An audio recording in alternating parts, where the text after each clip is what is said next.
महावीरा जय महावीरा जय महावीरा जय महावीरा जय महावीरा जय महावीरा जय महावीरा जय महावीरा जय महावीरा जय महावीरा भगवन् शरणं नमो धियानं भगवन् शरणं नमो धियानं। आज उपदेश प्रसंग की बारी है। जब आत्मराज श्री भक्तिदर्शन जी महाराज साहब उपदेश प्रसंग पर प्रवचन फरमाएंगे।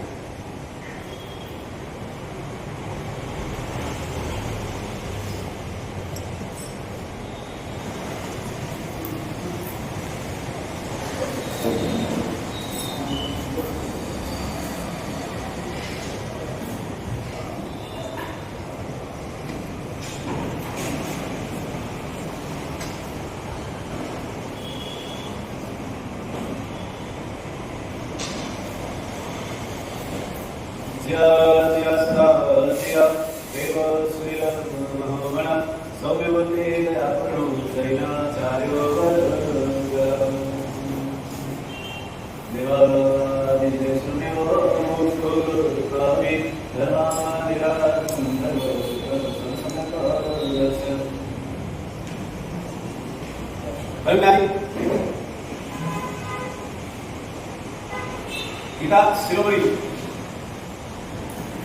उसके बाद आचार्य श्री महाराज उपदेश प्रसाद ग्रंथ के अंदर बहुत सुंदर तरीके से बात करते हुए उन्होंने कहा कि परमात्मा को जानने से पहले, परमात्मा को समझने से पहले हमें अपने जीवन के अंदर परमात्मा के उद्देश्यों को उतारना चाहिए। परमात्मा के वचनों का हमारे जीवन में हमें अंगीकार करना चाहिए। परमात्मा की आज्ञा का पालन हमारे जीवन में हमेशा होना चाहिए। उसके बाद में बात करते हुए कहा कि परमात्मा के अतिशयों को हमें समझना है, परमात्मा के अतिशयों को हमें जानना है, परमात्मा के अतिशयों को हमें समझना है और अतिशयों को जान के समझ के हमारे अपने आश्रमों के अंदर धारण करके उसका चिंतन करना है। एक एक विषयों का चिंतन करते करते लक्ष्मी श्री जी महाराज ने कहा कि अगर आप परमात्मा के वचन से विषयों का चिंतन करो, रोज सुबह शाम पूजा के अगर हम परमात्मा के विषयों का चिंतन करें तो एक ना हमें भी संगीत की प्राप्ति हो जाएगी, हमें संगीत की प्राप्ति हो सकती है। यहाँ पर दूसरे मंत्र बात करते हुए आज का विचार करना है। अब पहले सर्व समृद्धिदायक, सर्वगुण समय मुख्य और समग्र धर्म कार्य के मूल कारण स्वरूप यानी कि मुख्य कार्य रूप समय दर्शन के स्वरूप की बात करते हुए यहाँ पे समझाने का प्रयत्न करते हैं। उसके बाद आज हम जानेंगे समय दर्शन का स्वरूप क्या होता है, समय दर्शन कैसा हमारे जीवन में होना चाहिए, समय दर्शन की कैसे हमारे जीवन की प्राप्ति हो सकती है। लेकिन कहते हैं कि जीवन में समय दर्शन की प्राप्ति तभी होगी जब हम अपने जीवन के अंदर में परमात्मा की आज्ञा, परमात्मा के वचनों को अपने आप करेंगे। कहते हैं कि बच्चा जब जब घूमने जाता है, बच्चा जब जब स्कूल जाता है, जब जब हम फ्लाइट में बैठते हैं, जब जब हम ट्रेन में सफर करते हैं, जब जब हम गाड़ी में सफर करते हैं, एक बात तय होती है कि हमें गाड़ी पे भरोसा होता है या ड्राइवर पे भरोसा होता है। आप जब अगर फ्लाइट में उड़ान भरते हैं, आप फ्लाइट में बैठते हैं तो आपको फ्लाइट में भरोसा होता है कि पायलट पे भरोसा होता है? पायलट पर हमें भरोसा होता है। जब हम ट्रेन में बैठते हैं हमें ट्रेन चलाने वाले व्यक्ति पे भरोसा है। ट्रेन भले लोखंड की बनी हो या कितनी भी मजबूत बनी क्यों ना हो, लेकिन ट्रेन के भरोसे हम ट्रेन में सवारी नहीं करते हैं, हम ड्राइवर के भरोसे उस पर सवारी करते हैं। गाड़ी हमारी कितनी भी महंगी क्यों ना हो, लेकिन चलाने वाला अगर बराबर ना हो तो हम बैठने का प्रयत्न नहीं करेंगे। ट्रेन गाड़ी चाहे मर्सिडीज हो या ऑडी हो या चाहे बस हो, लेकिन अगर कोई आपको बोले कि मुझे चलाना नहीं आता है लेकिन फिर भी मैं आपको वहां तक ले जा सकता हूँ, उसका आत्मविश्वास हो, फिर भी आप गाड़ी में बैठने का विचार तो नहीं करेंगे। क्यों नहीं करेंगे? क्योंकि हमको पता है कि उसको गाड़ी चलाना नहीं आता है। यहाँ पर उसी तरह से बात करते हुए कहते शास्त्र वो तो यही समझाने का प्रयत्न किया कि जीवन में हमें हमारे जीवन की चिंता है, हमें हमारे जीवन की चिंता है, इसलिए हमें पता है कि हम पायलट पे पूरा भरोसा कर सकते हैं, हम गाड़ी के ड्राइवर पर हमें पूरा भरोसा है, ट्रेन चलाने वाले व्यक्ति पर हमें पूरा भरोसा है। लेकिन तीन लोग के नाथ देवगुरु धर्म पे हमें भरोसा क्यों नहीं है? जो एक ऐसी धर्म रूपी गाड़ी है इसके अंदर दिखाकर तो हमें मोक्ष तक पहुंचा सकते हैं। देवगुरु धर्म एक ऐसा तत्व है जो वहां तक ले जा सकता है, लेकिन इस पर भरोसा हमें नहीं है। भरोसा है कितना भरोसा है? देवगुरु धर्म पे हमें भरोसा कितना है कि हमें मोक्ष तक लेकर के जा सकते हैं, हमारी आत्मा को परमात्मा बना सकते हैं। देवगुरु धर्म के तत्वों के ऊपर हमें इतना भरोसा नहीं है कि लोग हमें बात लक्ष्य तक हमें बता सकते हैं, लेकिन हमारा लक्ष्य हमें पता नहीं है, हमारा ध्येय हमें पता नहीं है, हमारे क्या जीवन की क्या गोल है इसका भी हमको पता नहीं है। आपको पता है क्या आपका गोल क्या है? आपके जीवन के अंदर कोई गोल तो होगा ना, कोई लक्ष्य आपने रखा होगा कि नहीं रखा होगा? रखा कि नहीं रखा? क्या गोल है? हमारा लक्ष्य, हमारा गोल क्या है अभी तुमको पता होना चाहिए कि नहीं होना चाहिए?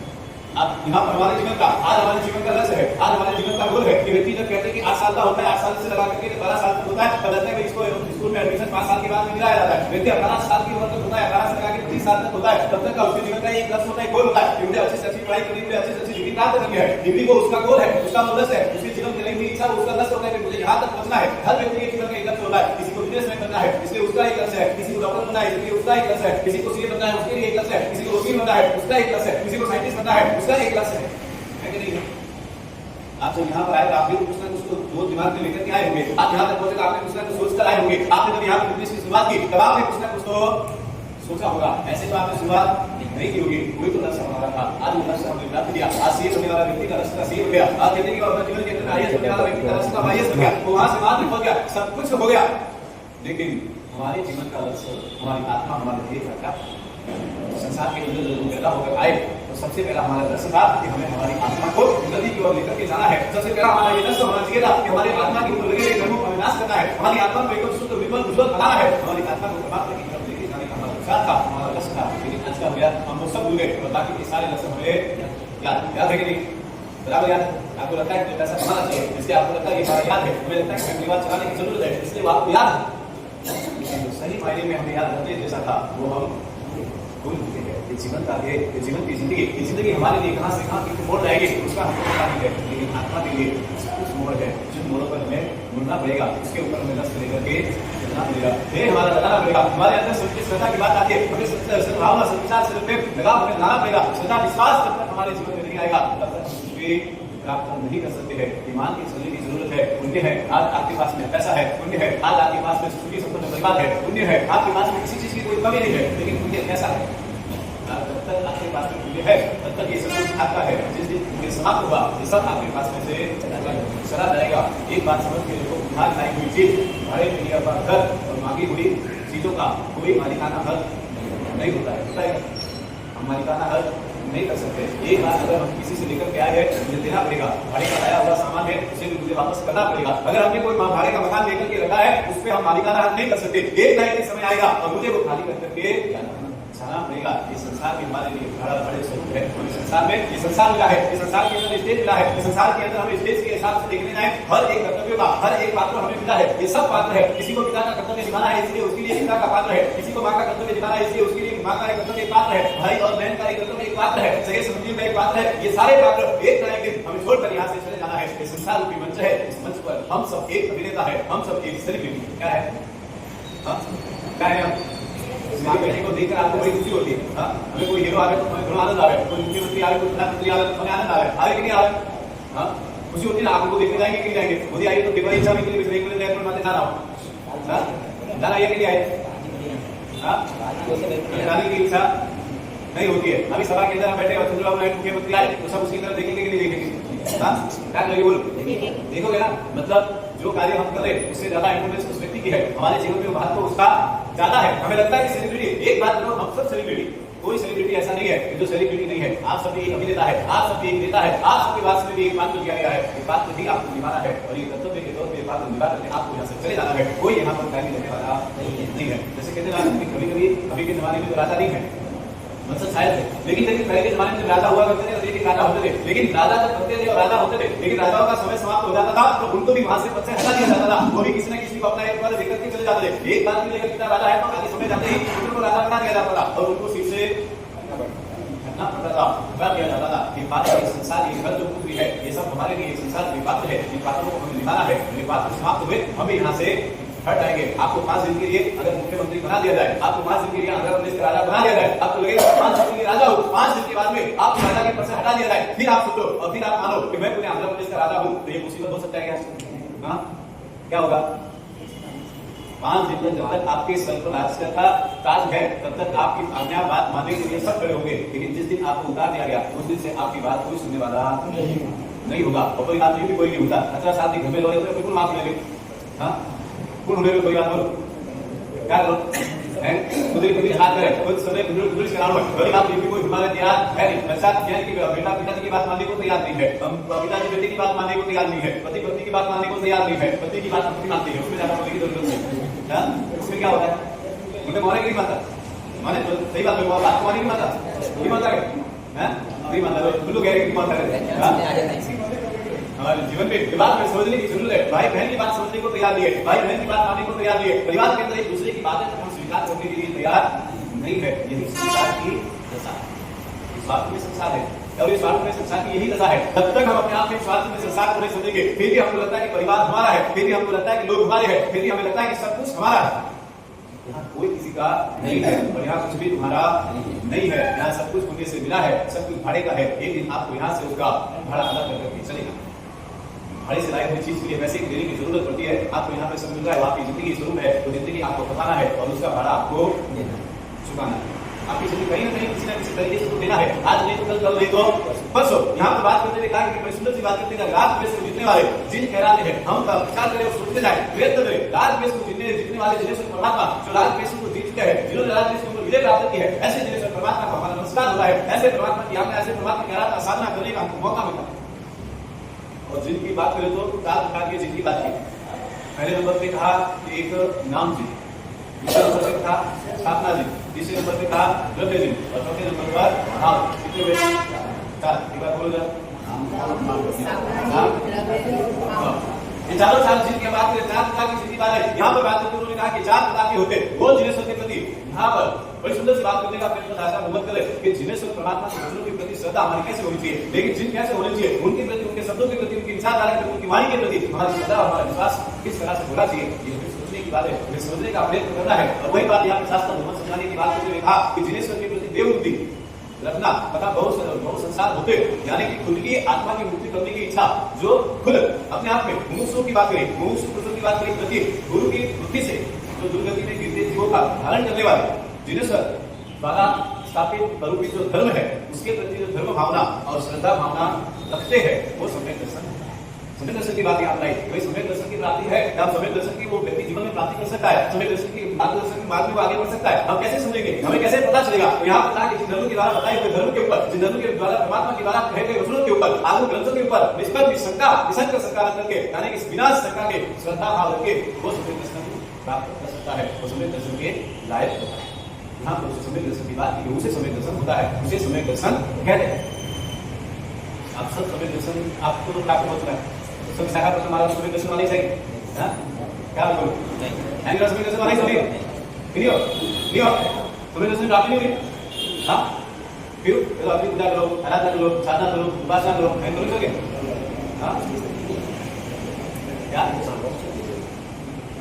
शास्त्र हम यहाँ पर बात करते हुए समझाने का प्रयत्न करते हैं, परमात्मा के चिंतन यानी कि जिन वचनों के ऊपर संपूर्णता श्रद्धा रखना, संपूर्णता विश्वास होना चाहिए कि परमात्मा ने जो कुछ भी कहा मेरे लिए कहा, मेरे को उपदेश देकर दिया है। परमात्मा ने गौतम स्वामी महाराज का नाम 1000 बार दिया, 36,000 बार दिए, 232 सूत्र की रचना हो गई, वो बात की बात है। लेकिन समझने का प्रयत्न करना कि जब भी परमात्मा ने कहा है कि समय कोई मत है, परमात्मा खाली गौतम स्वामी का नाम दिया है, लेकिन उद्देश्य सबके लिए था, हर एक जीवों के प्रति उद्देश्य होता था कि हर जीव को ये समझना है कि हमें हमारे जीवन में कभी भी समय का प्रमाद यानी कि समय का बर्बादी हमें करना नहीं है, समय का हमेशा उपयोग करना है। समय आपको मिला है, दूसरी बात इस समय आपको मिलने वाला नहीं है। मोक्ष में जाना है, आपको लगता है मोक्ष में जाना चाहिए, नहीं जाना?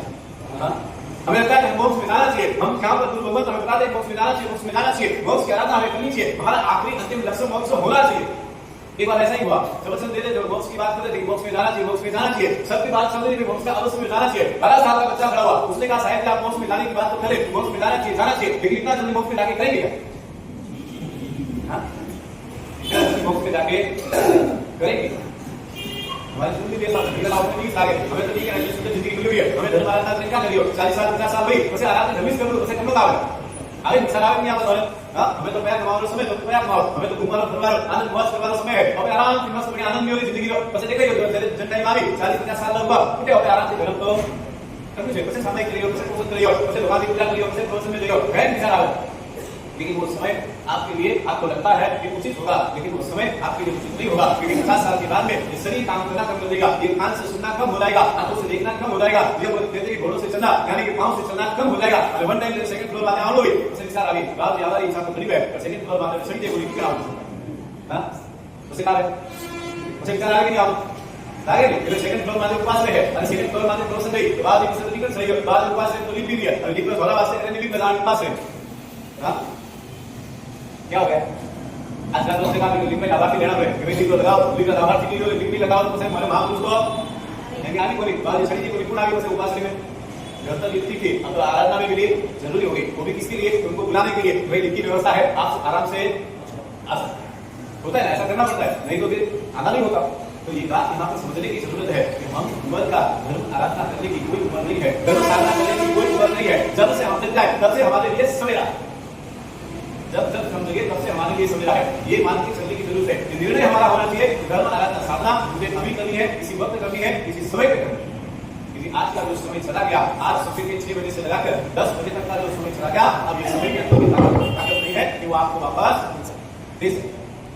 समय के पास में ये ताकत नहीं है कि वो समय आपको वापस दे सके। आप चाहे करोड़ रुपया देने के लिए तैयार हो, वो देने के लिए तैयार नहीं है, क्योंकि समय के पास में भी वो ताकत नहीं है। मुझे सारी यही बात समझने की है। दर्शन तो आंखों से दिखे वो भी दर्शन होता है। और जैन शास्त्र के अंदर सत्य देव गुरु और धर्म सत्य धर्म की बात करें, शंका देखना उसे समय दर्शन और उसे ही समय दर्शन सत्य कहा गया है। यहाँ पर बात महाराजा देश प्रचार के दिमाग में कहने का प्रयत्न करते हैं कि बात करते हैं कि कहा गया वैसा ज्ञान मोहल्ले धर्म के दर्शन मोहल्ले धर्म के सही से जो उत्सव से सहयोग सबसे प्राप्त होता है। इस जिलेंद्र के हरेक प्रश्नों के ऊपर दृढ़ विश्वास, जो मैंने आपसे बात की, दृढ़ विश्वास दृढ़ श्रद्धा होनी चाहिए। और ये कहने के प्रकार के श्रद्धा को यानी कि श्रद्धा को, विश्वास को, इसी को समय दर्शन कहते हैं। उन्हें सारी यहाँ पर बहुत ही सुंदर तरीके से बात की समय दर्शन हमारे जीवन में एक है कि समय दर्शन की प्राप्ति होनी चाहिए। समय की प्राप्ति नहीं होगी तब तक हम मोक्ष में नहीं जा सकते हैं। आज हमने परमात्मा के भोग को देखा है, भगवान भावी स्वामी के भोग को हमने विचार के भोग में देखा है। एक साधु भगवंतों की वहां पर दूसरी वगैरह उनकी एक व्यवस्था, उनके लिए एक सेवा का कार्य करते हुए उनके साथ में मार्ग बताने के लिए जाते जाते रास्ते में आने की ध्यान करते करते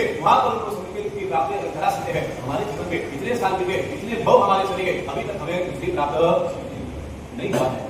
क्यों नहीं हुआ?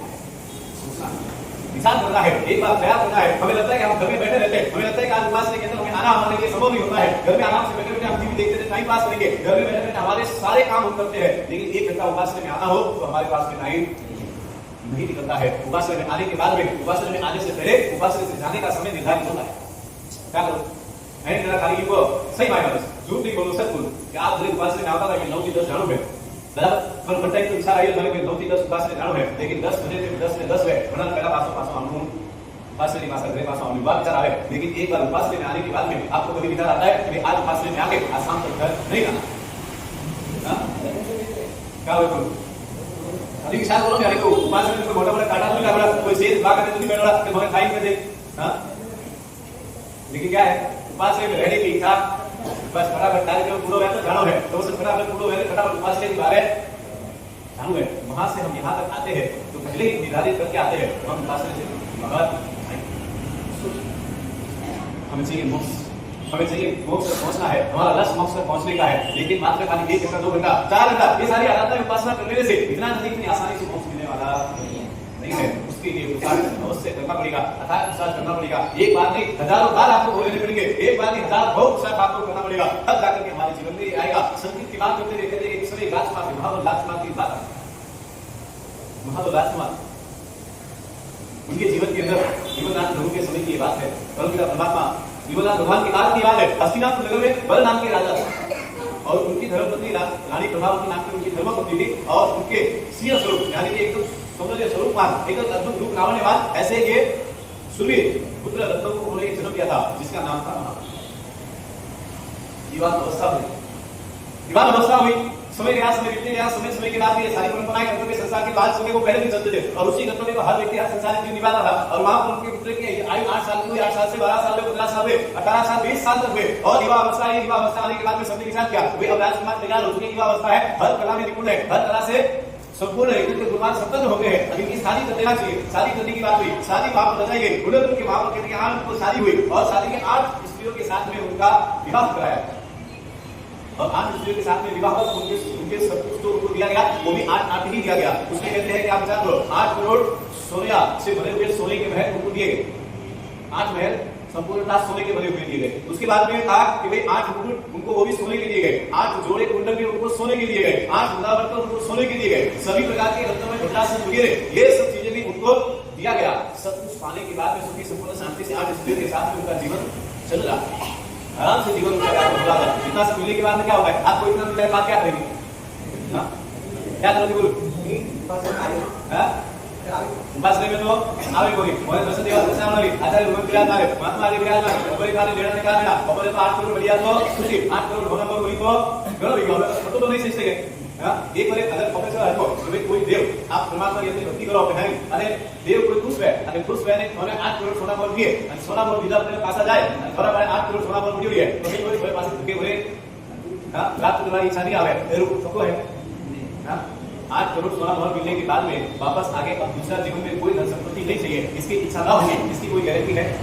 हां इतना मिलने के बाद में भी हमको और चाहिए, ये बात तो तय है। लगेगा कि नहीं लगेगा? इतना मिलने के बाद और ज्यादा मिले तो अच्छा है। कम होने की बात मत करो, बढ़ने की बात करो। यहाँ पर सुखी संपन्न जीवन राज का आनंद में जीवन जी रहे। अचानक एक दिन वहां पर ऐसा हुआ कि एक दिन वहां पर ऐसा विमला स्वामी भगवान के शासन के धर्म गोस्वामी नाम के आचार्य भगवान का पदार्थ हुआ। नगर के अंदर 500 मुनि के साथ वहां पर आए और वहां पे देशना प्रारंभ हुई। राज के अंदर ठाट माट से वहां पर गए, एक राजा की तरह वहां पर गए और देशना सुनी। देशना सुनने के बाद वचन सुनने के बाद में वैराग्य की प्राप्ति।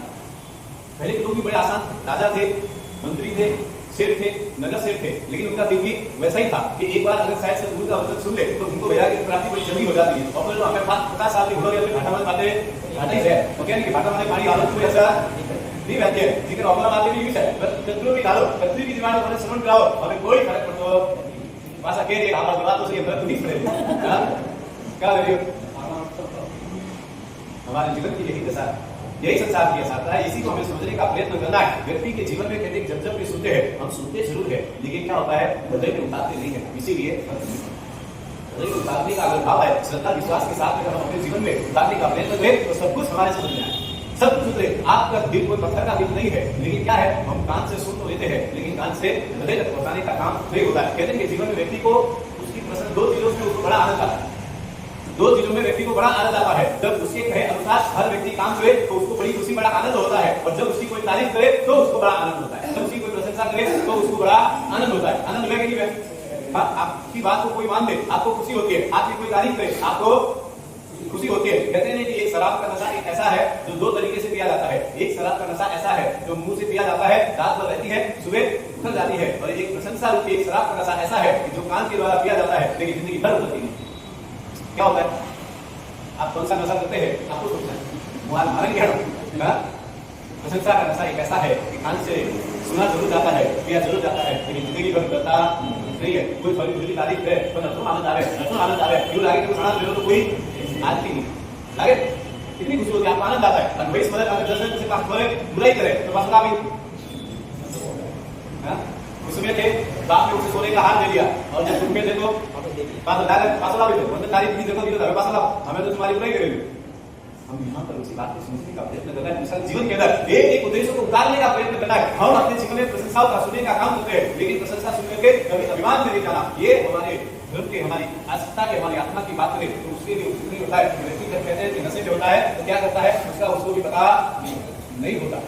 और यहाँ पर बात करते हैं राजकुमार के जीवन के अंदर शास्त्र महाराज ने कहा असार देव संसारम सप्ता विधि चित्ते वीर वाक्य शिव धर्म यथम कुलते बेच रहा, यानी कि हे भगत जी जो संसार विसार है ऐसा जान के समझ के मोक्ष देने वाले यत्न करो। क्या करो? ये संसार विसार है, संसार में कहीं सार नहीं है, ये जान के मोक्ष देने वाले जो मोक्ष रूपी धर्म है उसका तुम हमेशा यत्न करो, यानी कि उसकी आज्ञा का पालन करो। यहाँ पर तो बात नगोस्वामी महाराज ने कहा और ये बात महाबली के अंदर बैठ गई और उन्होंने समझा, विचार किया और अपने आप में वैराग्य की प्राप्ति उनके जीवन में हुई।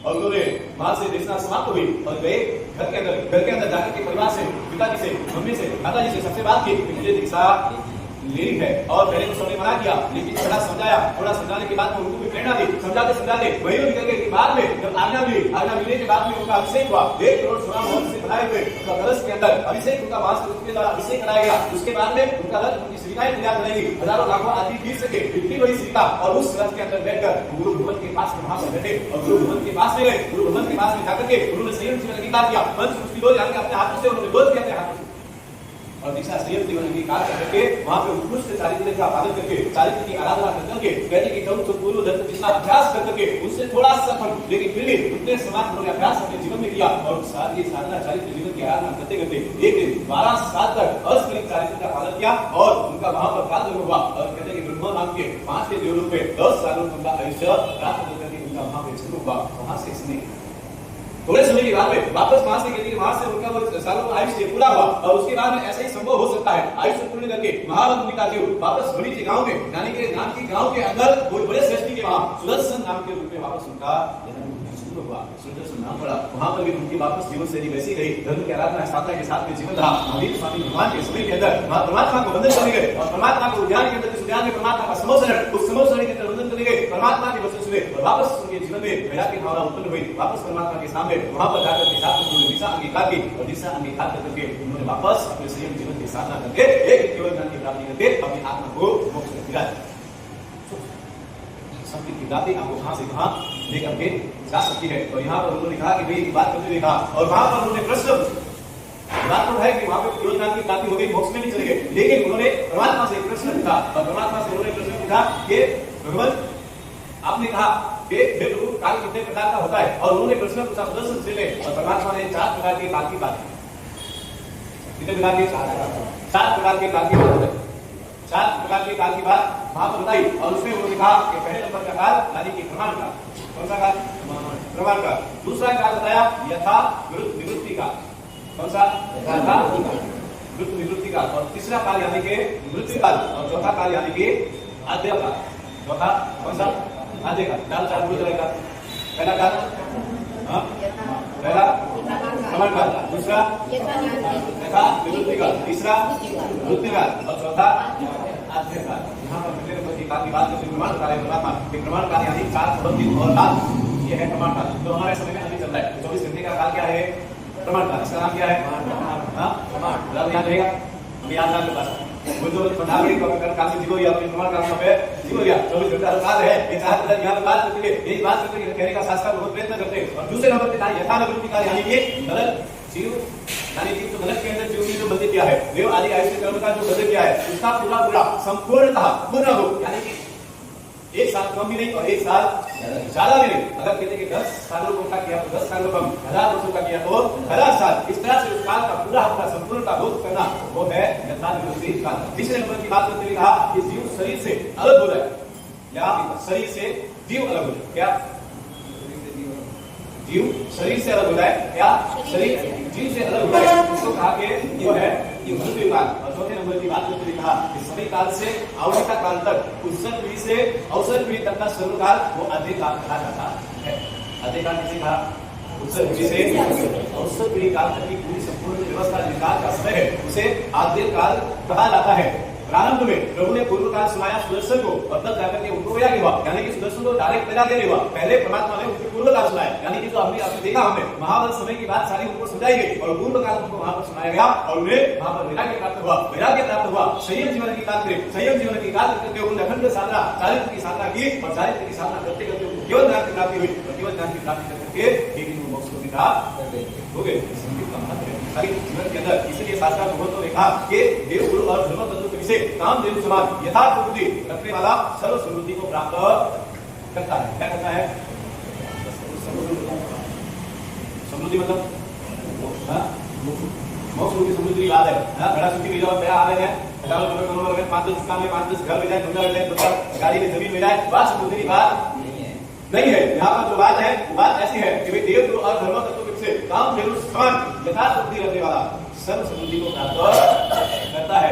ये सारी यही बात है हमारे जीवन के अंदर। शास्त्र लोगों ने बात समझाने का प्रयत्न किया और यहाँ पर कहते हैं और समझाने का जो आपको प्रयत्न किया, यही बात समझाने का प्रयत्न किया कि हमेशा देव गुरु और धर्म के ऊपर हमारी श्रद्धा रखनी चाहिए। लेकिन आजकल का जमाना कैसा है? देव गुरु धर्म के ऊपर श्रद्धा कम हो गया। क्या हो गया?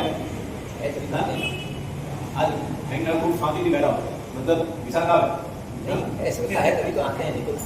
इतनी शांति से बैठे हैं, कल इतनी शांति होती तो अच्छा होता था, लेकिन कल इतनी शांति बिल्कुल नहीं। आज तो घना शांति नहीं बैठा है, यूं लगे कि सर मन में प्रश्न घर देनी चाहिए। उपास की असर अभी भी शुरू हो गई, अभी तो 10 की वजह उपास की असर अभी से निकली है। तो कोई बात नहीं, आज तक तुमने खाली तो बस आता है, हैंगर साथा तो है, आता है आनंद आ रही होगी बस आनंद की आनंद लेना है, लेकिन तो कन्विंस है वो आज हमें रख रही है। तो यहाँ पर बात करते हुए कहते समझाने का प्रयत्न करते शास्त्र लोग हम अपने जीवन में बहुत ज्यादा रिलाइज का थोड़ा सिस्टम बराबर करोगे। यहाँ पर बात करेंगे हम अब अपने जीवन की बात को समझने का प्रयत्न करेंगे कि हमारी बात को समझ रही है कि जिंदगी बनना अलग बात है, जन्म बनना अलग बात है, माता पिता बनना अलग बात होती है। तो यहाँ पर बात करने की समस्या है बच्चों को लाड प्यार भी देना। लेकिन आप जब बच्चों के अंदर जब अपने परिवार के लाड प्यार देते हैं, देना चाहिए, उसके लिए कोई विरोध नहीं है, लेकिन उतना ही लाड प्यार करो ताकि वो बिगड़ने का भी प्रयत्न ना करे। लेकिन आजकल क्या हो गया है, हमारा लाड प्यार प्रेम बहुत ज्यादा बढ़ गया है और उसी का कारण होता है कि सबसे ज्यादा बच्चे बिगड़ते हैं। आज बिगड़ने का कारण वही है। आज 10 साल 15 साल 25 साल का लड़का आपकी बात नहीं सुनता है, उसका ये कारण नहीं है कि आपको बड़ा हो गया इसलिए नहीं सुनता है, उसका कारण ये है आपने कभी उसे सुनने का प्रयत्न कराया नहीं है, इसीलिए आज वो सुनने को तैयार नहीं है। और ये घर की समस्या है। आपने पैसा दिया, दौलत दिया, बच्चों को मोबाइल दिए, लैपटॉप दी, गाड़ी दी, आप सब कुछ दे रहे हैं, मेरा आप दो, उसमें कोई विरोध नहीं है। जब मांगता है आप सब देते हो, उसके लिए मेरा विरोध। जब तक उसने इच्छा की तब तक आपने उसे लाके दिया, जब तक उसने मांगने का प्रयत्न किया तब तक आपने उसकी हर एक इच्छा पूरी की, और बाद में जब बड़ा हो गया आपकी इच्छा पूरी नहीं कर रहा है, आपकी बातें को नहीं सुनना है, तब आपको लगता है कि मैंने गलत किया। लेकिन सिंपल सी बात है, अगर खेत के अंदर बीज डाले हो और चिड़िया चुप के चली जाए, उसके बाद में हमारे हाथ में क्या कर सकते हैं। समझ में आ रही है? आज हमारी ये दशा है, आज हमारे परिवार के अंदर हो रहा है। बच्चे एक बात समझ के रखो, बच्चों परिवार के अंदर जो बच्चे है, बच्चे वो शीशा है, बच्चे को मिरर है, जो आप दिखाते हैं वही देखने का प्रयत्न वो करते हैं, जो आप करते हैं वही करने का प्रयत्न करते हैं, जो आप सिखाते हैं वही समझने का प्रयत्न करते हैं। कहते हैं ना कि शीशे के सामने आप खड़े होकर के आप अपने आप को रोज देखते हो कि कितना मैं स्मार्ट लग रहा हूँ, मैं कितना सुंदर लग रहा हूँ, मैं घड़ी सुंदर लग रही हूँ, अगर आप मेकअप किया है, आप सब रोज आप शीशे के सामने देख कर निकलते हैं, इस चेहरे को देखते हैं। लेकिन एक बात समझ के रखो, शीशा घर के अंदर बहुत ही सही आपका सही मेंबर है, शीशा मिरर आपका सही मेंबर है। आप जो होते हैं वही आपको दिखाता है, बिल्कुल भी झूठ नहीं बोलते। आपने देखा है, आप ग्रहण करो, जब आप शीशे को देखते हैं तो आपको विचार करना है, शीशे को देखो ना तो चिंतन करो कि आप क्या है, आप जो सामने है वही वो आपको दिखाएगा। ना आपको उसमें आपको कहते हैं अच्छे से अच्छा दिखाने का प्रयत्न करेगा, ना आपको काले से बुरा बनाने का प्रयत्न करेगा, ना गोरे से आपको काला बनाने का प्रयत्न करेगा। आप जो है जैसे है वैसा ही वो आपको दिखाने का प्रयत्न करता है। हम बच्चे भी हमारे लिए वो शीशा है, हम उनको जो दिखाते हैं वही वो सीखते हैं। हम बच्चों को क्या सिखाना चाहते हैं ये हमारे ऊपर निर्भर है। परिवार के अंदर हम कैसे संस्कार डालना चाहते हैं वो हम पर निर्भर है। मैं हमेशा ये बात कहने का प्रयत्न करता हूँ, कल हमने इतना सुंदर ये आध्यात्मिक यानी कि आधुनिक दुनिया के ऊपर हमने सारी चीजें देखी, आपने समझने का प्रयत्न किया, लेकिन आज घर घर की कहानी है। 4 साल के बच्चे को बिना मोबाइल के खाना हजम नहीं होता है, 2 साल के बच्चे को चुप कराना है, मोबाइल देना माँ के लिए बड़ा आसान हो जाता है, मोबाइल देंगे तो चुप हो जाएगा। एक बात बोलो, मोबाइल देना ही जरिया है या उसे किसी और तरीके से भी चुप कराया जा सकता है। वो कहते हैं पहला जीवन की कहावत है, पहला जमाना में केवल कहती कि हमें देखते तो अगर गांव में एक कहावत होती थी कि अगर तू खाना नहीं खाएगा तो डाकू आके उठा के तुझे लेकर के जाएगा। कहती ना घड़ी वाला कहता तो माँ बाप दादा जो पुराना बुजुर्ग है बाकी बच्चा वाले अंडा की बात करता, हमें नहीं चुकी हो गया तो डाकू वाले हमें लेने दी, ज्यादा भूत तारीफ हमें लेने दी। मैं ये कहना चाहता हूँ कि कहावतों की परंपरा हमने सच्ची रखी है, लेकिन झूठ बोलकर उनको खाने खिलाने से अच्छा है उनको सच बोलकर खिलाया जाए कि तू खाना नहीं खाएगा, तेरी सेहत खराब हो जाएगी, तू खाना नहीं खाएगा, तुझे तकलीफ होगी, इसलिए खाना मैं बता रही हूँ। अब तो मोबाइल देना, तो मोबाइल दे दो, अपने मम्मी शांति क्या गुजरी मस्ती में बस है, पापा गुजरा काम में बस है, बच्चों को मोबाइल में बस हो गया। और आजकल के जमाना कैसा है, बच्चों को सिखाने की जरूरत नहीं है, बच्चे पहले से पैदा होते बच्चे 5G जमाने वाले आते हैं, आपको पता नहीं होता, उससे ज्यादा उनको पता होता है कि नहीं होता।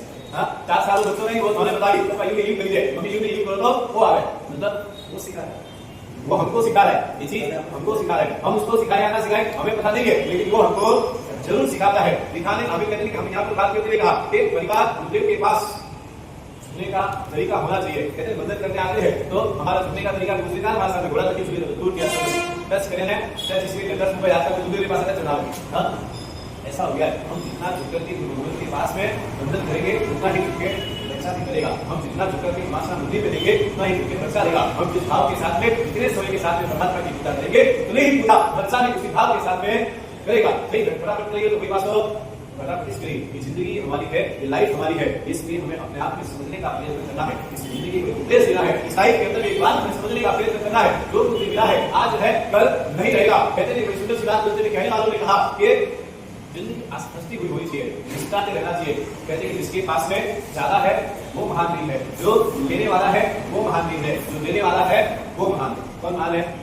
जो जिंदगी में जो लेने वाला होता है वो महान नहीं होता है, जो देने वाला होता है वो महान होता है। ये हमारी जिंदगी है, हमेशा मुस्कुरा करके जीने का प्रयत्न करो, हमेशा हंसते हुए रहने का प्रयत्न करो। घड़ी वाला सुबह सुबह उठकर गुण देखे आपने तो खुशी करनी चाहिए, आनंद आलो सीधे कोई हाथ से आनंद गुण देखे तो हमें धन पूरा अच्छा बजे। घड़ी वाला काम है एक दिन मुंडा देखो तो लागेगा हमें पूरा दिन खराब ही जाना, क्योंकि हम गुण देख के बाद क्या हो गया आपका चेहरा जब भी कोई व्यक्ति देखेगा मुस्कुराता हुआ होना चाहिए, अच्छा होना चाहिए। एक बार सोच रहा ठाकुर ने कैसा अच्छा लगा कहते कि आप अगर बहुत सुंदर सी बात है, कहते हैं कि एक कैमरे वाला एक व्यक्ति होता है ना, जब कैमरे वाला आपको कहता है कि प्लीज स्माइल, तो आप हंस देते हैं, और आप हंस देते हैं, आपका फोटो बड़ा सुंदर आ जाता है, बहुत अच्छे तरीके से आपका फोटो आ जाता है, जिंदगी भर की याद बन जाती है। वो फोटो लोग देखते हैं, उनको लगता है वो फोटो की आती है, मस्त हंस रही हो, सुंदर लग रही हो, बड़ा अच्छा लग रही हो। मैं आपसे एक बात कहना चाहता हूँ, एक स्माइल से आपका फोटो अच्छा आ सकता है, इस शहर में जिंदगी भर की स्माइल ना दो, कोई जिंदगी ऐसे इसी बात को समझकर हम आगे बढ़े, धर्म साधना के माध्यम को समझे और अपने जीवन में उतारने का प्रयत्न करें, और अपनी जिंदगी को भी हमेशा अच्छा जीने का प्रयत्न करें, धर्म के मार्ग में भागवत के चलने का प्रयत्न करें। यही शुभ मंगल और पुण्यशाली कल बहुत ही सुंदर अद्भुत तरीके से परमात्मा की भक्ति स्वरूप अमृत योग के अंदर परमात्मा का सकल अभिषेक का अनुष्ठान कल मंदिर जी में रखा गया है, तो जरूर इस बात का गौर परमात्मा ध्यान रखें। सुबह 6:30 से 7:30 का समय रहेगा। परमात्मा का अभिषेक क्यों करना चाहिए, परमात्मा का अभिषेक से क्या लाभ होता है, ये